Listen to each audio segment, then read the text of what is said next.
Namaste and good morning everyone. We'll start our class with the prayers.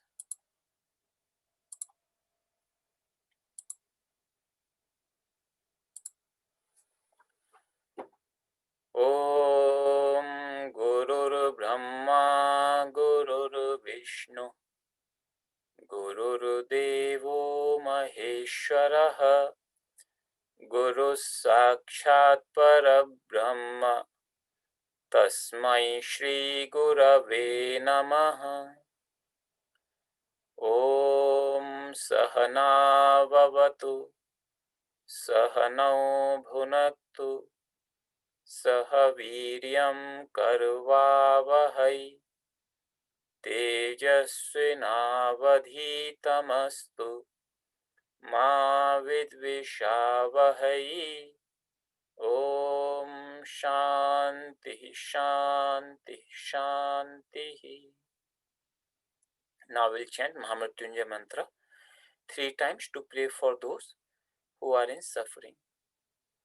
ॐ त्र्यम्बकं यजामहे सुगन्धिं पुष्टिवर्धनम् उर्वारुकम् इव बन्धनात् मृत्योर्मुक्षीयमामृतात्.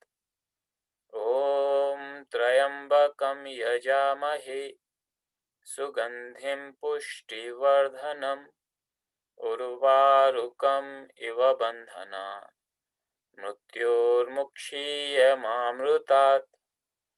ॐ त्र्यम्बकं यजामहे सुगन्धिं पुष्टिवर्धनम् उर्वारुकम् इव बन्धनात् मृत्योर्मुक्षीयमामृतात्.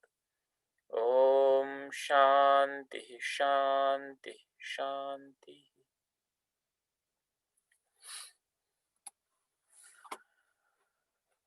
Welcome everyone. Today is the last class of this course, the in-depth study of a scripture, and we chose Bhagavad-Gita, 2nd chapter.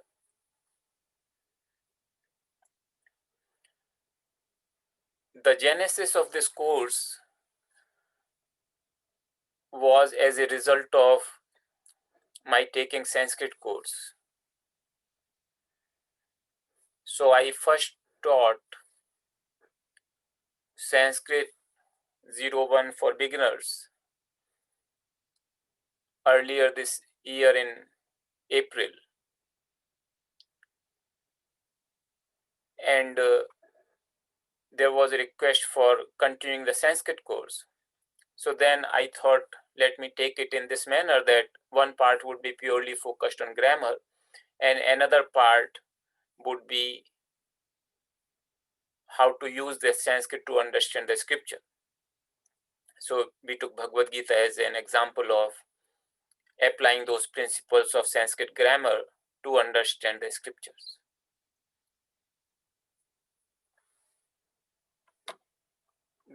Then there was a request also felt that people, though they may not know Sanskrit very well, but they may still want to listen to Bhagavad-Gita. So we made this course as a part of the Sanskrit course as well as an independent course, where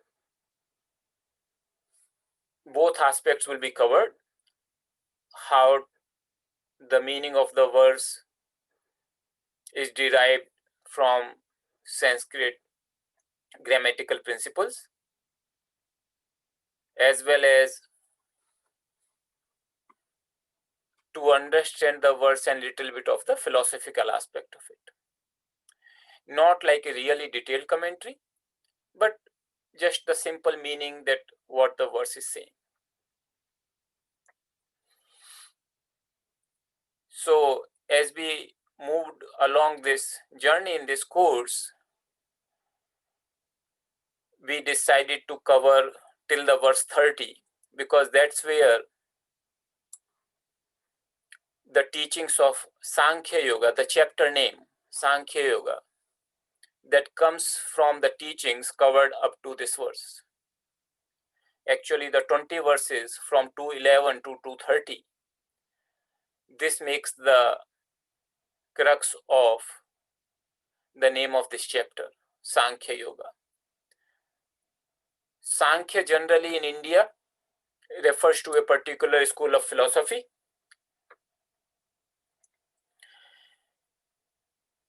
But here, when in Bhagavad-Gita it is called Sankhya Yoga, the second chapter, it is called Sankhya Yoga. I'll just write the name, Sankhya Yoga.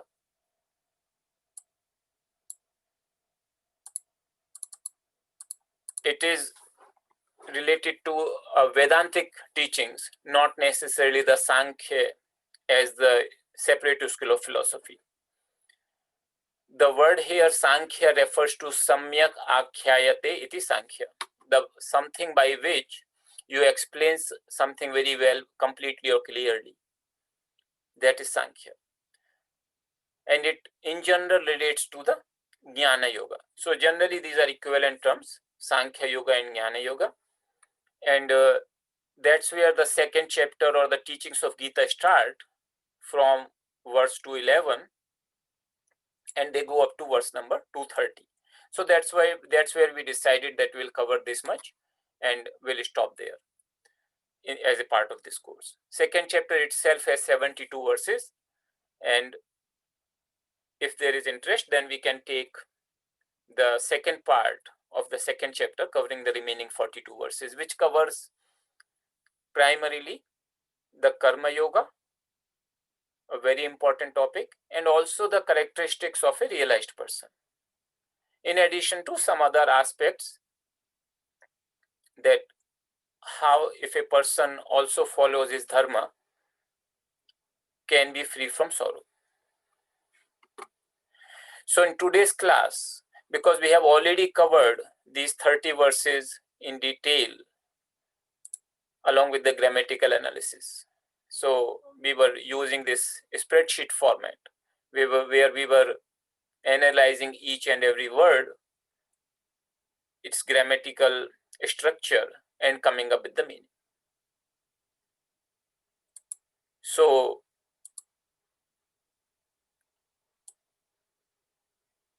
in today's class, because it is all done already, we will just do a summary of these 30 verses of the second chapter we have studied so far.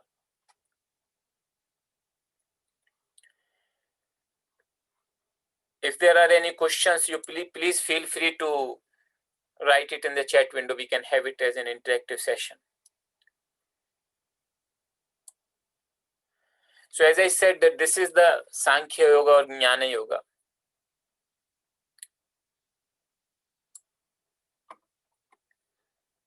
which that's the start of the teaching of Bhagavad-Gita. So Bhagavad-Gita, if you go to the first chapter, Bhagavad-Gita starts in the setting of the war. So this clan of Bharata, there was a great king called Bharata in India. In fact, the name of India, the name is actually Bharata. It has come from the same king. It is believed that the name of Bharata, name of the land became Bharata because of this great king happened named Bharata. So in his clan, at some point of time, people generally believe about 5,000 years ago, these two sets of cousins were there, named Kauravas and Pandavas.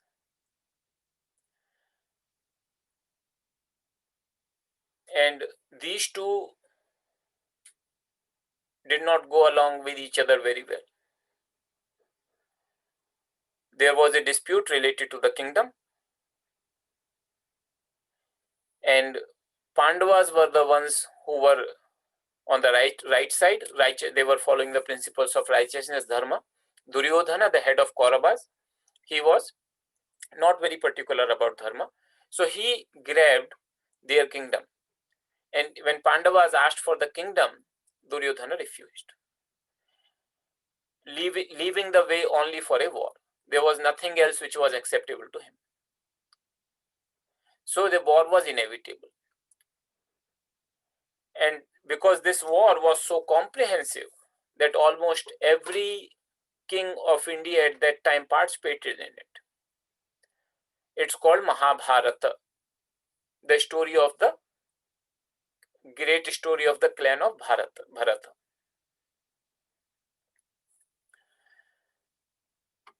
And in this war, on the Pandavas side, there are five brothers.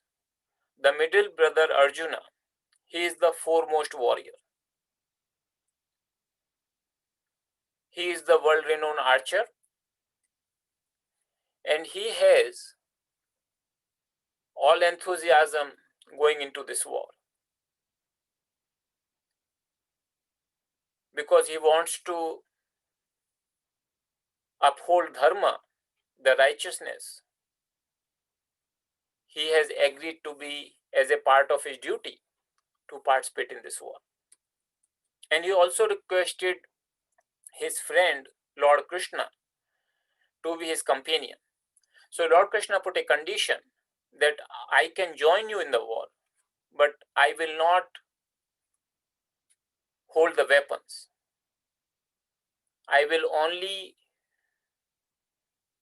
I can support you in any other fashion except directly fighting. Is it acceptable to you? And Arjuna said, that's very well acceptable. You become my charioteer. And Lord Krishna accepted that rule. So Lord Krishna is the charioteer, Arjuna is the warrior on the chariot, and they both are in the battlefield. So when the war is about to begin, and that's the first chapter of Gita, Arjuna requests Lord Krishna that I want to see who all I have to fight. What you do, you take my chariot and place it between both the armies so that I can see both the sides. And I can decide on my strategy. And Lord Krishna said, yes, sir. And he placed the chariot between both the armies. The one thing which Lord Krishna did while placing the chariot in the middle of both the armies, that he placed the chariot where Bhishma and Drona are standing. Now, these two people, Bhishma and Drona, they had been Arjuna's teachers. When Arjuna was younger, Drona was the main person, his guru, who taught him the art of war. And Bhishma was the great-grandfather by relationship, but also he taught these people. And Arjuna had tremendous love and devotion for them. And these people also loved Arjuna like anything. Yet, the fate was such that they were in opposite camps in the battlefield. And this war was being fought to finish. So when Lord Krishna placed Arjuna's chariot in the middle of both the armies, and Arjuna started looking around and he sees Bhishma, he sees Drona, he sees many other people who are relatives, his cousins, his uncles,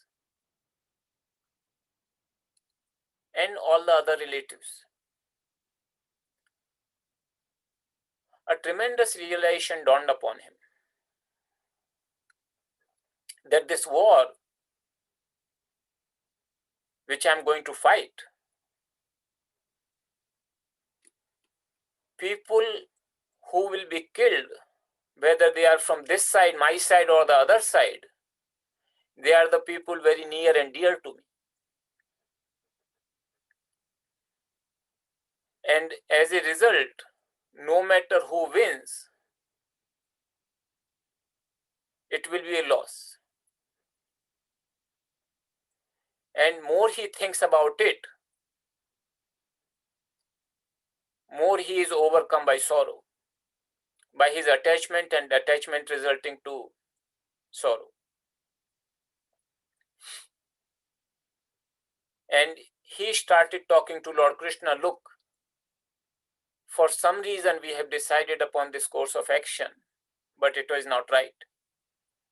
You see that people whom I love, they are the ones who are standing here, and they will die. And not only those people, and he started even quoting the scriptures, that when all these people will die, there will be nobody who will be offering them there is a ceremony in India among Hindus, Shraddha. So you basically offer something to the ancestors to pacify them. There will be nobody left to do that. So they will fall into the lower worlds. And on he went. And even to the extent that he said, it's better that I do not find, if Duryodhana on the other side, they want to fight, they can kill me, even if I am without any weapons or without any mood to fight, and it's better instead of me fighting and killing these people. And more he went into this thought process, more and more he felt depressed. And finally, to him, it seemed that the only way out is to not fight this war, to run away. And he became so weak that he started crying. Arjuna, who was the symbol of courage, who was the symbol of never feeling any fear, no matter what the circumstances, he was so strong, he started feeling very weak. He could not even have the strength to hold his bow and arrow. He drops them. And he just sits down very dejected in the middle of the chariot.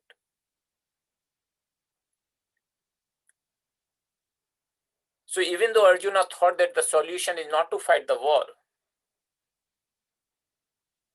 he was not very clear about it.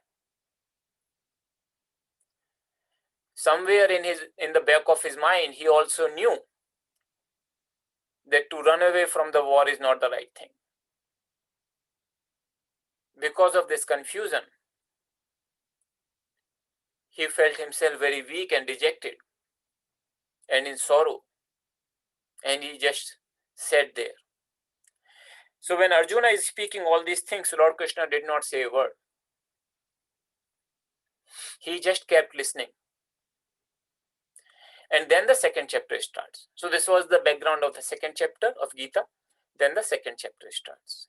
So in Gita, Bhagavad-Gita, it is being narrated by Sanjaya to Dhritarashtra, the minister to the blind king.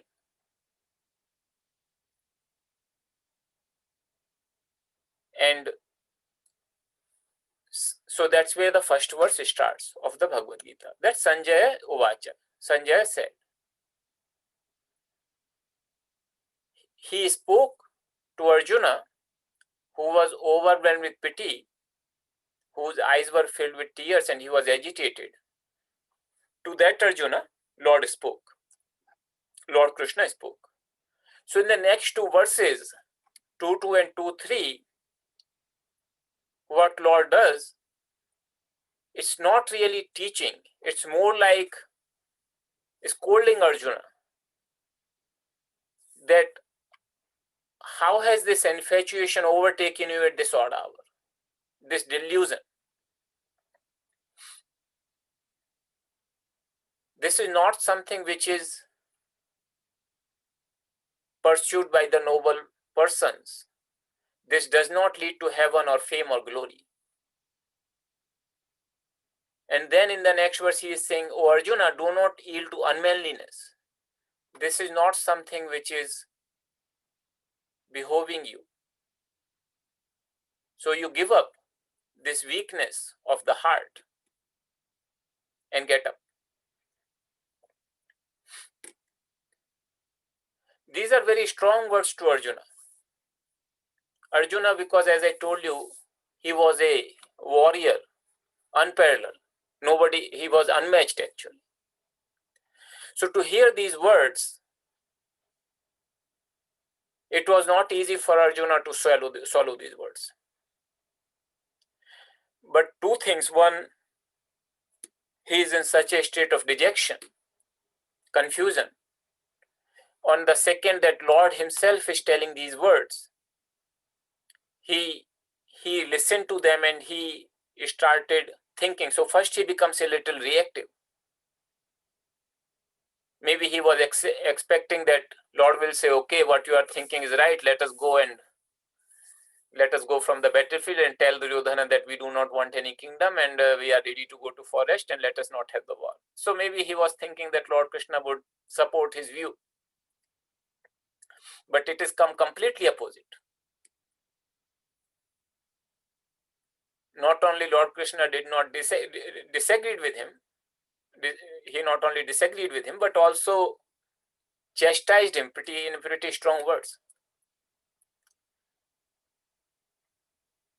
So then, if you look at that, it started Arjuna's thought process, a sort of reflection.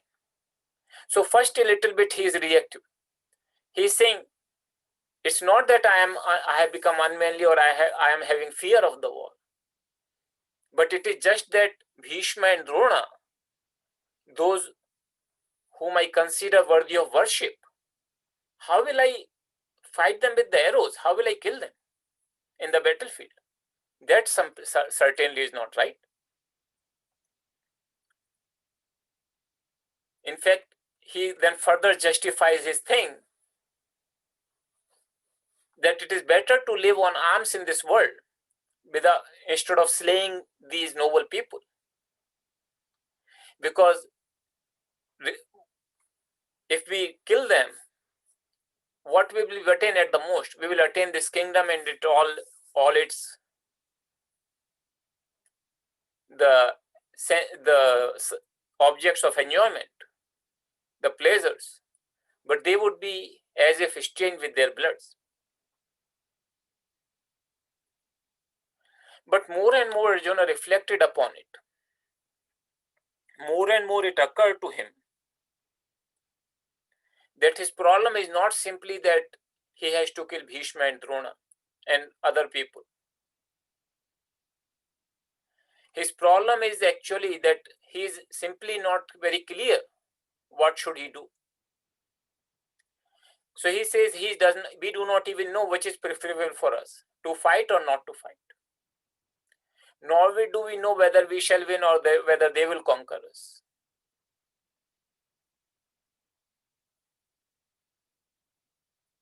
The people whom we, after killing them, we ourselves would not like to be living, they are in front of us in the battlefield. So this situation, see, if Arjuna were very clear that all he wants to do is decided that war is not good, this is the solution of the problem, become a monk, live a life of alms, then he would have just told Lord Krishna that this is what I have decided. And this is it, you take the chariot back. But that's not what he did, because he is not sure what is the right course of action. So once he understands this confusion arising in him that is creating the problem, he also understands that he is not able to solve this problem just by thinking.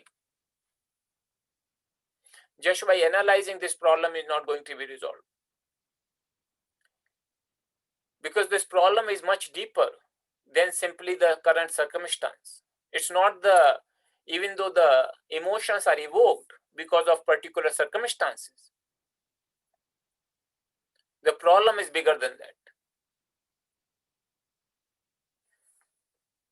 So he understood that in order to be free from this sorrow, this situation, he has to address that fundamental source of confusion and sorrow, and that is the ignorance. And he needs the knowledge, the highest good, that is called Shreyas. in Sanskrit. So then in the next verses, he actually accepts that I am really overcome by this faint-heartedness. The word he uses, karpanya dosha. Karpanya refers to the sense of miserliness. So I have been given this intellect and the human life, and I have not been able to utilize it properly. As a result, I am in great confusion. So my whole being is puzzled because of that. And I have no clarity about what is my dharma. Dharma sammudha cheta. Regarding my dharma, I have no clarity. What is the right thing to do? So I become your disciple, Lord. He tells Lord Krishna, and tell me clearly and certainly that what is the right thing, what is Shreyas, what is decidedly good, not just in the sense of for this particular circumstance, whether to fight or not to fight, because that part Lord already told him that hey, get up and fight, get up and fight. So he is not asking clearly only about this particular situation that tell me what is clearly good for me, decidedly good. He is looking for something which is the ultimate good for him. And that is there a technical word Shreyas, that is used for that purpose even in Upanishads. So, and Arjuna also knew that in order to attain this knowledge, he has to accept the discipleship. So he took the discipleship of Lord Krishna and saying, Shishyasteham Shadhimam Tam Prapanna. I'm your disciple, please teach me. That is considered a very important verse in second chapter because that opens the door for the real teachings to start. Until unless there is a guru-disciple relationship in Vedantic literature, in Vedantic philosophy, the teachings truly cannot take place. In other words, you cannot arrive at these teachings just by observing the world and analyzing by yourself. That will not happen. You will not be able to find that I can, just by my analysis, I would be free from confusion and sorrow forever. That will not happen. So Arjuna understood that. That means you have to approach a person who has achieved that state and who can help you. And that person is Guru, and you basically become the disciple to learn from that person. So Arjuna was, of course, very lucky here that he had Lord Krishna right in front and he was also ready. And then in the next verse, if you look at this part, that Arjuna understands that it's not just about this kingdom, it's not about this war. He's saying that even if I attain this whole earth, the kingdom of the whole earth, without any enemies, and it's very prosperous, and also if I attain the kingdom of not only the earth, but also of the heavens, I do not see a way that will make me free from this sorrow, this grief, which is drying up my senses. So if you look at these two verses, that actually tells that Arjuna reflected upon the nature of the problem. He understood that his nature of the problem is not simply whether to fight or not to fight. He understood that his problem is arising simply because of this fundamental problem that he does not understand. He does not have the knowledge of how to be free from this basic confusion and sorrow. And he surrenders to Lord Krishna as disciple. So after this verse, the actual teachings of Gita take place. So then this is again Sanjay informing Dhritarashtra that Lord Krishna spoke to Arjuna as if a little smiling. That smiling could be considered as either Lord is mocking Arjuna, because Arjuna is saying that I surrender to you, and at the same time he's saying that I will not fight, and he became silent.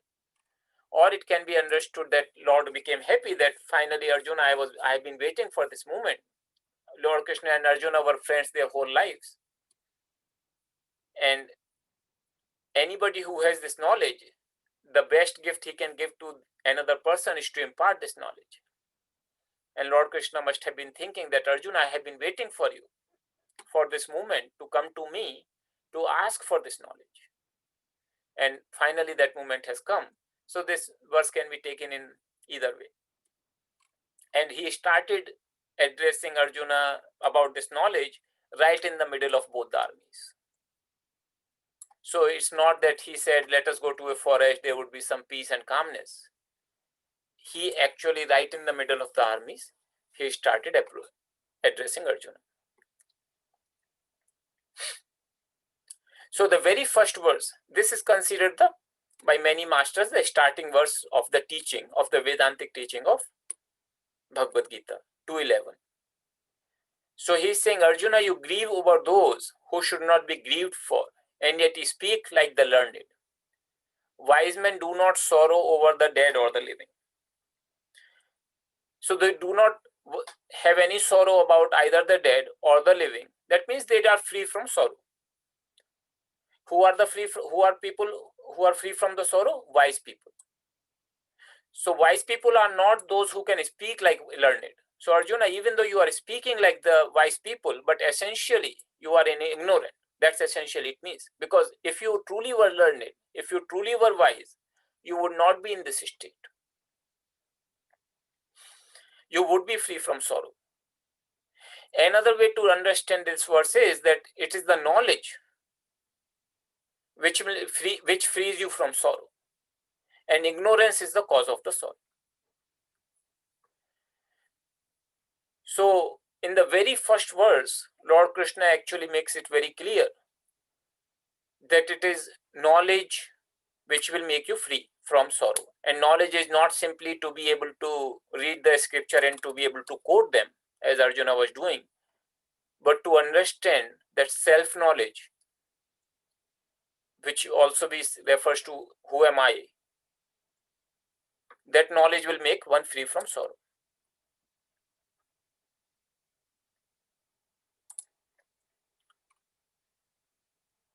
So then Lord Krishna goes about describing. He doesn't use a lot of technical words in this section, at least. It's very simple teachings, very straightforward. He's basically saying, look, these are the bodies, and inside the body there is an indwelling self. And that self is free from this birth, death, any changes. On the other hand, the body, or all the bodies, they are necessarily subject to all these changes. Knowing the nature, understanding the nature of these two, one who understands that very clearly, there doesn't remain any cause for sorrow. So he's saying in the verse 13, just as the boyhood, the youth, and the old age are attributed to the soul through this body, even so it attains another body. The wise men do not feel deluded about it. So death, which Arjuna was really so much worried about, Lord is saying that it is just another state of the body, and it's something unavoidable. That body is born, it is starting with the childhood, then it grows into the youthful stage, it grows into the old age, and it goes into the death, and then another body is taken up by the soul. So that knowing this, the wise people understand this fact very clearly. They do not treat death as something any extraordinary. Therefore, they are not deluded about it.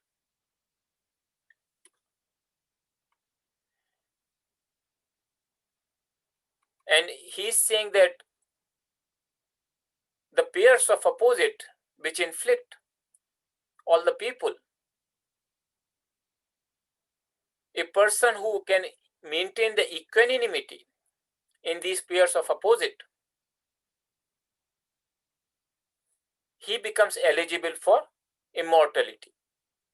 What does it mean that he becomes eligible for immortality? So the idea is that the person is immortal, as a soul, as self. The person, he is immortal. The self never undergoes any death or the birth or change. But because I consider myself as body, subject to all sort of pairs of opposites, all sort of pleasure and pain, and if I take that as the real life, then I will never be free from that. But if I am able to take them in an equanimous spirit, then that prepares me to understand the self, which is free from all this duality and free from all the sorrow. So it is not that one becomes immortal because one is able to, but one becomes eligible for learning that immortal aspect of his own nature. And then this verse is considered one of the very critical verse which summarizes the teachings, that unreal has no existence. And this is a little bit always difficult to translate verse, because it says na sato vidyate bhava. The unreal has no existence, and the real never ceases to be. There is never any moment that the real thing is not there. So something which is sat is referred to as real here, that is always there. And something which is asat, it never has a real existence. That means it never has any independent existence. Its existence depends upon the sat. Just like the wood and table. Table cannot have an independent existence separate from the wood.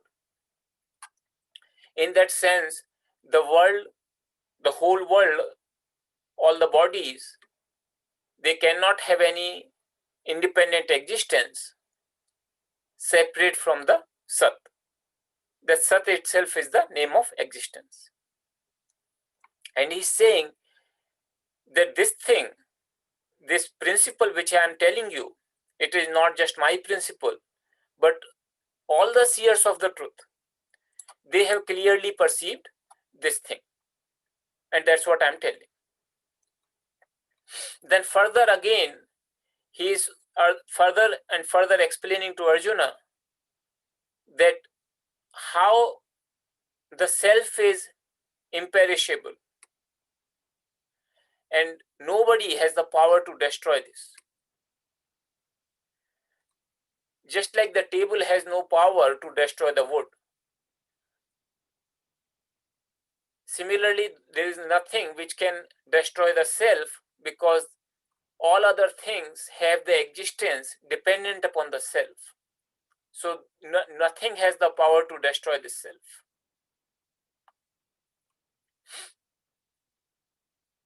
And then if you look at this verse number 18, that antavanta eme dehaha nityasyoktaha sharirina. These bodies are known to have the end. These bodies are known as such that they would come to an end. But the indweller self in this body, in all these bodies, that is eternal. That can never come to an end. That is not subject to destruction. Therefore, Arjuna, you fight. So even if the bodies are destructible, and self is indestructible. What kind of teaching is this that you fight now? It's okay to destroy the body just because the bodies are subject to destruction. So that's not how it is. It's not that Lord is telling Arjuna to fight. Many times there is a confusion in the minds of people that Arjuna wanted to go away from the battlefield, but Lord Krishna persuaded him to fight. Lord, here in this situation, it was the duty of Arjuna to fight. He himself came to fight the war. He himself went to Lord Krishna to invite him to join him in the war. Arjuna understood very clearly that as a Kshatriya, his duty is to fight a righteous war. And he came to this battlefield for that purpose.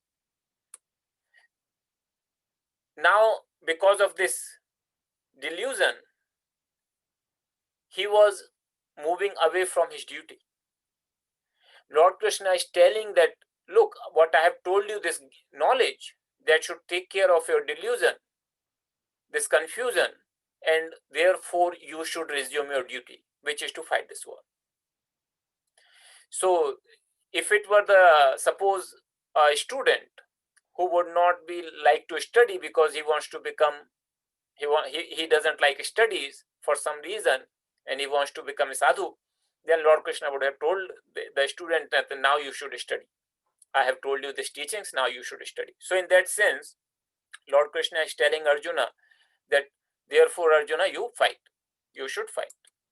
Because that, just to remind his duty, it is the contextual, in the context of the war, these teachings are taking place, and therefore Lord Krishna is telling Arjuna to perform the duty. Because he was just like if a general, he is overcome by compassion in the battlefield, the enemy army would overtake the country. So that definitely will not be the right course of action for the general. So somebody who wants to give the advice to the general, saying that, look, this compassion is misplaced, therefore you should fight. Not that one should fight just because that bodies are subject to destruction and self is indestructible, therefore one should fight.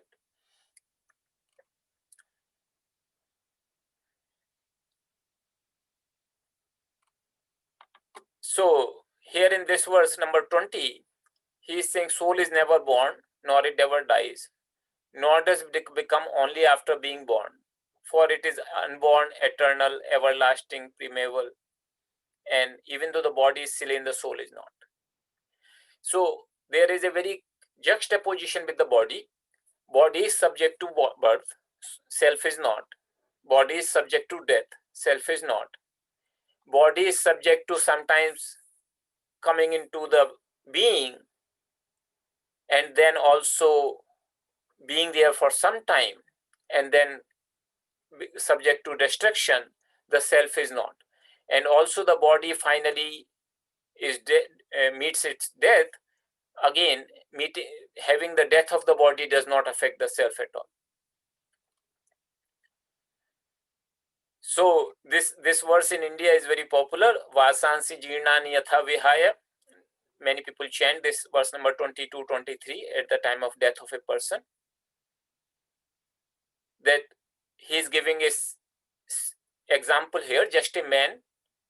He is shedding the worn out garments, take the new ones. Likewise, the self, casting off the worn out bodies, enters into the others that are new. And this self, weapons cannot cut it, fire cannot burn it, water cannot wet it, and the wind cannot dry it. So it's not that the weapons which we have, that cannot cut it. Maybe some new weapons can be invented afterwards, they might be able to cut the self. So just to avoid that possibility, and also that they cannot cut it in the physical sense, but sometimes people can, or the fire cannot burn it, but sometimes people can feel that they are burning out of anger. Can that affect the self? So even that cannot affect the self. For he is saying that the self is incapable of being cut, incapable of being burnt. Here, the by fire is actually not the correct translation. It's incapable of being burnt. That's what it means. Adaya. This is incapable of being burnt. So this I just took the translation from one book. So that's why when you understand from the Sanskrit perspective, you can understand that where the translation is differing.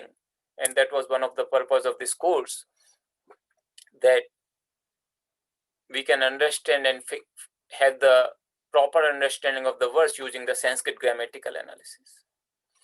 So he's saying that that is the nature of the self, that it is eternal, omnipresent, immovable, constant, and everlasting. And then Lord Krishna tells Arjuna that knowing this, you should not grieve. It seems that it was very clear to Lord Krishna that Arjuna did not get that message. Like, he is still grieving. And because he is still grieving, he tells Arjuna, okay, even if you don't understand this thing, what I told you, but you consider that self as ever subject to the birth and death, even then, there is no room for sorrow. Why there is no room for sorrow? Because he is saying that anybody which is born is subject to death, and after the death, the rebirth is inevitable. Therefore, in this matter, which is unavoidable, there is no room for sorrow, because we have the room for sorrow in which something we can do something. If we cannot do something, and this thing is inevitable, whatever it may be, and I am being sorrow, then there can be no solution to that problem. So in that case, sorrow is simply a matter of not being able to understand the truth properly. He is saying that before this, all the beings which you are grieving about, like Drona and Bhishma, all the beings, they are unmanifest in the beginning, manifest in the middle, and again unmanifest in the end. So what is there to sorrow about? It is like an arrow which is coming from the dark. Then it is passing through the passage where there is a light, and you see the arrow at that time. And again, arrow is moving. It is bound to go into darkness again. So only for that middle portion you are able to see that arrow, just like the bodies. So you are seeing that manifestation in the form of the bodies. It's not that there was nothing before or nothing after. It is just that you see the manifestation in between. So despite trying to explain Arjuna in all this fashion, Arjuna still has this grief. He still is finding it difficult to understand these teachings. So Lord is saying, look, it is not something that you are dumb, that you are not able to understand. This thing is such that it's a huge wonder for anybody who is able to see that. It's a wonder. A person who is able to speak about that, that's also marvelous. That's a wonder. People hear it like as a wonder. And also it happens that many people, even after hearing, do not understand this. And then he is concluding the teachings of this section, that Dehi Nityam Abadhyoyam. The self is ever imperishable, cannot be killed. In this body, on all the bodies. So one self in all the bodies. That means bodies are subject to the destruction, but self is never. So knowing this about all the beings, you have no room for sorrow. You should not mourn for anyone. So that's where the teachings of this section ends. And because Arjuna doesn't understand these teachings, that means it doesn't become internalized for him. The sorrow is still a reality for him. Confusion is still a reality for him. Lord Krishna explains to the same teachings from different perspective till Arjuna understands. And that's what the whole Gita is about. So the second chapter, the remaining verses, Lord Krishna says that, okay, I told you this wisdom from the perspective of Jnana Yoga, Sankhya Yoga. Now I'll tell you from the perspective of Karma Yoga. So he explains the Karma Yoga. So, and then when Arjuna asks the characteristics of a realized person, then Lord Krishna explains the characteristics of a realized person. So this way, this chapter has the, it is considered the summary of whole Bhagavad-Gita, because it consists of all the essential teachings. So with this, if there are any questions, I would like to invite any questions. So please feel free to send in the chat window. And as you might have seen, there is a message from Nivama. Happy Dashera to all. So today is actually indeed we are in the sacred days of 9 days of Divine Mother, which culminates into the 10th day. That 10th day, depending upon in India or USA, I think here it is tomorrow in USA, and in India it is Monday, this Dashera. So these are the very auspicious days, 9 days of Divine Mother.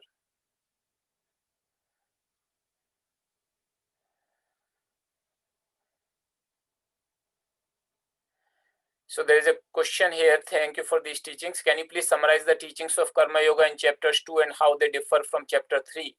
So Karma Yoga is introduced in the second chapter.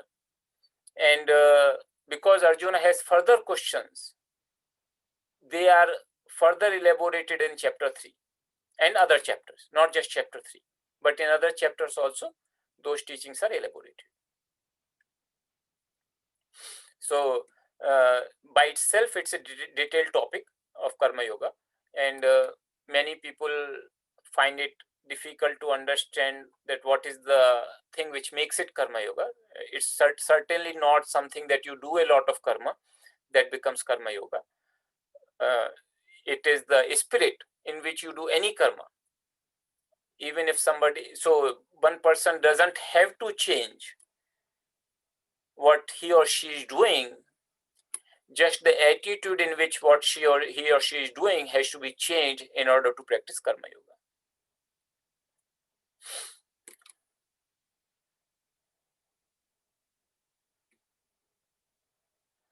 So thank you everybody. I see messages from many of you, and I'm really happy. And as we are also having the last class of the Sanskrit course, those of you who are attending the Sanskrit course this coming Monday, that would be also the concluding class of the Sanskrit course. So you can always send an email for any questions or suggestions, or if you want, I also already asked you that if you have interest in continuing this course, you can send an email. Some of you have sent, but you can also always send the email if you want to continue this, and then sometime later I can take the remaining part of the second chapter also.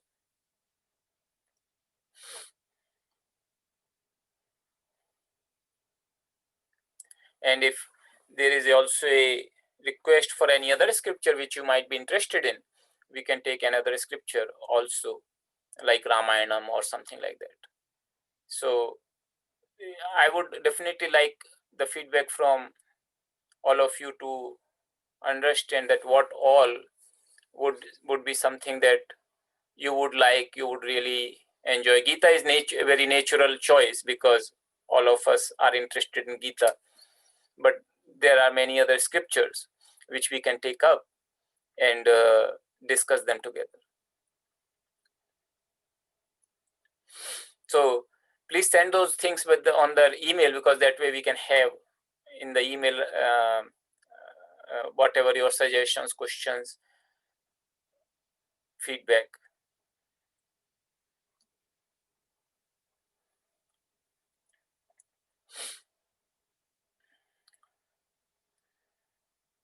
So, And remember, this thing takes a little time. Like we were able to do only 2 verses because if we are going to do the detailed Sanskrit grammatical analysis, then it takes time. And we were able to do this 2 verses per day. So if we start this course for the remaining verses of second chapter, there are 42 verses. So roughly it will take 20-21 classes.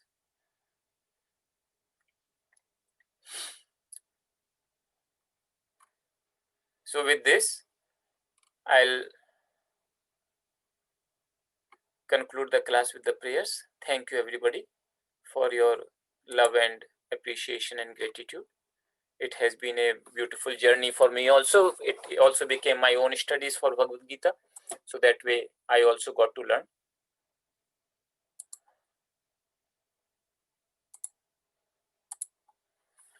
And with this, we'll close the class with the prayers.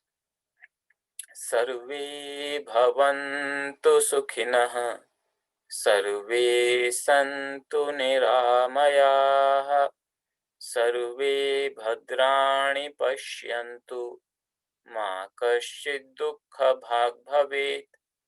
Om Purnamadaha Purnamidam Purnat Purnamudachyate Purnasya Purnamadaya Purnamevavashishyate. Om Shanti Shanti Shanti.